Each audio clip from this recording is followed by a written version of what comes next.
తమిళనాడు జంట హత్యల కేసులో సంచలనం నెలకొంది. మాజీ ఎమ్మెల్యే పిన్నెల్లి రామకృష్ణారెడ్డికి సుప్రీంకోర్టు షాక్ ఇచ్చింది. పిన్నెల్లి సోదరుల మధ్య వాళ్ళకి ఇచ్చినటువంటి మధ్యంతర బెయిల్ ని కూడా రద్దు చేసింది సుప్రీంకోర్టు. ఇక పిన్నెల్లి సోదరులు దాఖలు చేసినటువంటి 2 పిటిషన్లని కూడా కొట్టిపారేసింది ధర్మాసనం. ముందస్తు బెయిల్ కి అసలు అర్హతే లేదని చెప్పారు జస్టిస్ సందీప్ మెహతా.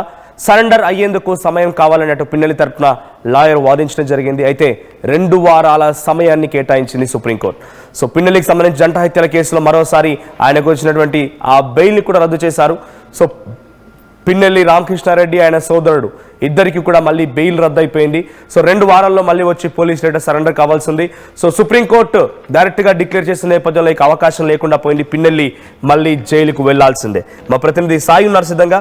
సాయి, సో పిన్నెల్లి మళ్ళీ జైలుకు వెళ్లాల్సిందేనా? జంట హత్యల కేసులో ఇప్పుడు బెయిల్ రద్దయింది. సో మధ్యంతర బెయిల్ రద్దు చేసి సుప్రీంకోర్టు నిర్ణయం తీసుకుంది. 2 వారాల సమయం ఇచ్చింది. ఇక నో ఆప్షన్, ఎక్కడికి వెళ్ళడానికి కూడా వీల్లేదు. వాళ్ళు పై స్థాయి కోర్టులో ఛాలెంజ్ చేయడానికి కూడా వీల్లేదు. సో పిన్నెల్లి రియాక్షన్ ఏంటి, ఏం జరుగుతోంది?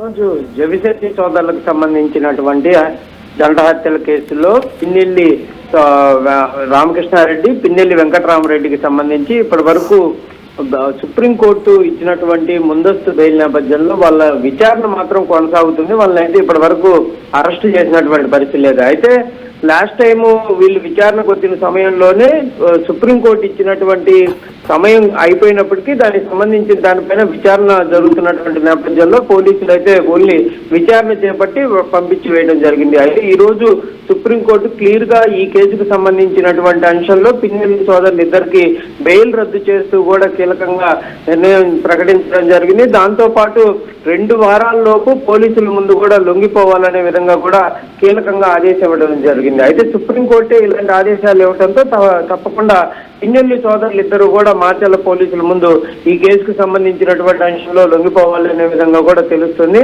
ఈ కేసు విచారణకు సంబంధించి ఇప్పటి వరకు 2 సార్లు విచారణ చేపట్టారు. ఇందులో ఇద్దరు కూడా పిన్నెల్లి రామకృష్ణారెడ్డి, పిన్నెల్లి వెంకటరామరెడ్డి ఇద్దరు ఈ కేసులో A6, E7 గా ఉన్నారు. వీళ్ళిద్దరూ కూడా ఈ కేసుకు సంబంధించినటువంటి విచారణలో ఎదుర్కోవడం జరిగింది. అయితే ఈ కేసులో ఎలాంటి తమకు సంబంధం లేదనే విధంగా వాళ్ళు చెప్పినప్పటికీ పోలీసులు మాత్రం క్లియర్ గా అనేక ఎవిడెన్స్లు కూడా గుర్తించినట్టు తెలుస్తుంది. దీనివల్లే సుప్రీంకోర్టు వీళ్ళకి ఇచ్చినటువంటి ముందస్తు బెయిల్ రద్దు చేయడంతో పాటు ఈ లొంగిపోవాలనే విధంగా కీలకంగా ఆదేశాలు ఇచ్చినట్టు తెలుస్తుంది. కాబట్టి కంపల్సరీగా ఈ కేసులో పిన్నెల్లి రామకృష్ణారెడ్డి, వెంకటరామరెడ్డిని పోలీసులు అయితే అదుపులోకి తీసుకునేటటువంటి అవకాశాలు కనున్నాయి. ఎందుకంటే 2 వారాల టైం ఉంది కాబట్టి ఈ 2 వారాల తర్వాత వీళ్ళు కనుక పోలీసుల ముందుకు వచ్చి లొంగిపోకపోతే కంపల్సరిగా మాచర్లకు సంబంధించినటువంటి పట్టణ పోలీసులు వీళ్ళనైతే అదుపులోకి తీసుకునేటటువంటి అవకాశాలు ఉన్నాయి. ఈ కేసుకు సంబంధించినటువంటి అంశంలో ఇప్పటికే మిగిలిన వాళ్ళందరినీ కూడా అదుపులోకి తీసుకోవడం జరిగింది. వాళ్ళందరినీ కూడా అరెస్ట్ చేసి రిమాండ్ కూడా చేశారు పోలీసులు. మొత్తంగా ఈ కేసుకు సంబంధించినటువంటి అంశంలో మొత్తం 9 మందికి సంబంధించినటువంటి వాళ్ళకి సంబంధించి కూడా కేసులు నమోదు చేయడం జరిగింది. A6, A7 కి సంబంధించి వీళ్ళిద్దరు మాత్రం ఇంటరం బెయిల్ పొందడం జరిగింది. మిగిలిన వాళ్ళందరినీ మాత్రం అదుపులోకి తీసుకోవడం జరిగింది. మనం అయితే ఇప్పుడు పిన్నెల్లి రియాక్షన్ ఏంటి? సుప్రీంకోర్టులో ఆయన వేసిన పిటిషన్ కొట్టిపారడంతో పాటుగా మధ్యంతర బెయిల్ కూడా రద్దు చేసింది. సో 2 వారాల్లో మళ్ళీ సరెండర్ కావాల్సింది, మళ్ళీ జైలుకి వెళ్లాల్సిందే. సో ఆయన సిచ్యువేషన్ ఏంటి, ఆయన ఏం చెప్తున్నారు, ఎక్కడ రియాక్ట్ అయ్యారు ఆయన? అంటే ఇప్పటి వరకు అయితే బెయిల్ కు సంబంధించినటువంటి అంశాలపైన ఎక్కడా మాట్లాడలేదు. కానీ కేసుకు సంబంధించినటువంటి అంశాల్లో మాత్రం గతంలో పోలీసులు విచారణలో కానీ లేకపోతే మీడియాతో మాట్లాడేటటువంటి సమయంలో కానీ తమకు ఎలాంటి సంబంధం లేదని కావాలని చెప్పి మాచర్లకు సంబంధించినటువంటి ఎమ్మెల్యే అక్రమంగా తమని ఈ కేసులో ఇరికిచ్చేటటువంటి ప్రయత్నం చేయడం జరిగింది అనే విధంగా కూడా చెప్పడం జరిగింది. రాజకీయ కక్ష తప్ప ఈ కేసుకు సంబంధించి ఎలాంటి సంబంధం తమకు లేదనే విధంగా కూడా పిన్నెల్లి సోదరులు అయితే గతంలో వివరణ ఇచ్చారు. అయితే వెంకటరామరెడ్డి ఎక్కడా మాట్లాడలేదు. కానీ రామకృష్ణారెడ్డి మాత్రం దీనికి సంబంధించిన దానిపైన గతంలో స్పందించాడు. ఇప్పుడు ఈ బెయిల్ రద్దుకు సంబంధించినటువంటి అంశంలో ఇంకా వాళ్ళు ఎక్కడ స్పందించినటువంటి పరిస్థితి లేదు. కాకపోతే వైఎస్ఆర్సీపీ పార్టీకి సంబంధించినటువంటి నేతలతో మాట్లాడితే మాత్రం వాళ్ళు మళ్ళీ అప్పీల్కి వెళ్ళేటటువంటి అవకాశాలు ఉంటాయి అనే విధంగా చెప్తున్నారు. అంటే ఇచ్చినటువంటి ఆర్డర్ని డివిజన్ బెంచ్కి కానీ లేకపోతే వేరే విధంగా అప్పీల్కి వెళ్తాము అనే విధంగా వాళ్ళు చెప్తున్నటువంటి పరిస్థితులు ఉన్నాయి. ఒకటే అంశాన్ని అయితే వాళ్ళు మాత్రం చెప్తున్నారు, మాకు ఎలాంటి సంబంధం లేదు, కావాలని చెప్పి మా నాయకుల్ని ఇరికిచ్చేటటువంటి ప్రయత్నం చేస్తున్నారంటే విధంగా మాత్రం చెప్తున్నటువంటి పరిస్థితుల్లో.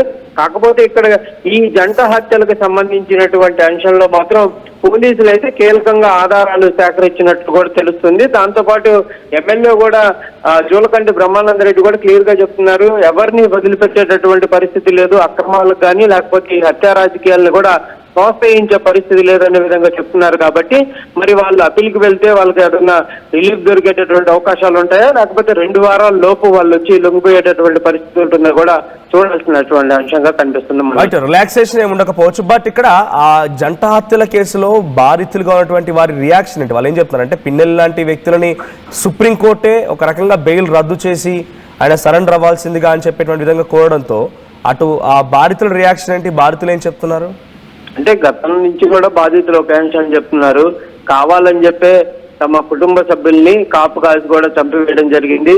అసలు ఎలాంటి రాజకీయ కోణాలు లేకుండా జరుగుతున్నటువంటి పరిణామంలో కావాలని చెప్పి 2 వ్యక్తుల్ని అతి దారుణంగా కూడా వేట కొడవలతో చంపారు. దీంట్లో మాజీ ఎమ్మెల్యేగా ఉన్నటువంటి పిన్నెల్లి రామకృష్ణారెడ్డి, వెంకటరామరెడ్డి పాత్ర కీలకంగా ఉందనే విధంగా వాళ్ళు చెప్తున్నారు. ఎందుకంటే ఈ చంపిన వాళ్ళు ఎవరైతే ఉన్నారో వారికి ఆర్థికంగా కానీ మిగిలినటువంటి అంశాలన్నీ కూడా వీళ్ళే తోడ్పాటు చేయడం జరిగింది. ఒక చిన్న కారణం, ఆ ఊర్లో ఉన్నటువంటి పదవులకు సంబంధించినటువంటి అంశంలో సహకరించట్లేదు అనే విధంగానే మా కుటుంబ సభ్యుల పైన దాడి చేసి చంపేశారనే విధంగా కూడా ఎవరైతే జవిశెట్టి సోదరులకు సంబంధించినటువంటి కుటుంబ సభ్యులు కూడా చెప్పడం జరిగింది. కంపల్సరిగా ఈ కేసులో ఎవరుంటే వాళ్ళందరూ కూడా శిక్ష పడాలనే విధంగా వాళ్ళు కోరుతున్నారు. మాజీ ఎమ్మెల్యేకి సంబంధించి అంటే పిన్నెల్లి రామకృష్ణారెడ్డికి సంబంధించినటువంటి అంశంలో కూడా వాళ్ళైతే అనేక పరిణామాల్లో కూడా చెప్పినటువంటి పరిస్థితులు ఉన్నాయి. ఆయన పైన చర్యలు తీసుకోవాలి, అతనే కనుక సహకరించకపోతే ఇంత దారుణమైనటువంటి పరిస్థితులు చోటు చేసుకునేవి కాదనే విధంగా చెప్తున్నారు. ఎందుకంటే వీళ్ళంతా కూడా గతంలో కలిసి పనిచేసినటువంటి పరిస్థితులు ఉన్నాయి.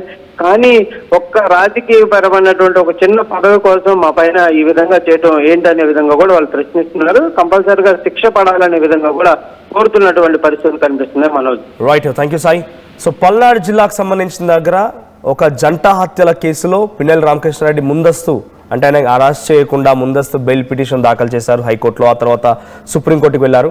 అటు ముందస్తు బెయిల్ పిటిషన్ని రద్దు చేయడంతో పాటుగా వారికి వచ్చినటువంటి పిటిషన్ కొట్టిపాడేయడం, తర్వాత సరెండర్ కావాలని కూడా కోరడం. 2 వారాలు గడివిచ్చింది. ఆ తర్వాత పోలీస్ స్టేషన్ సరెండర్ కావాల్సిందే.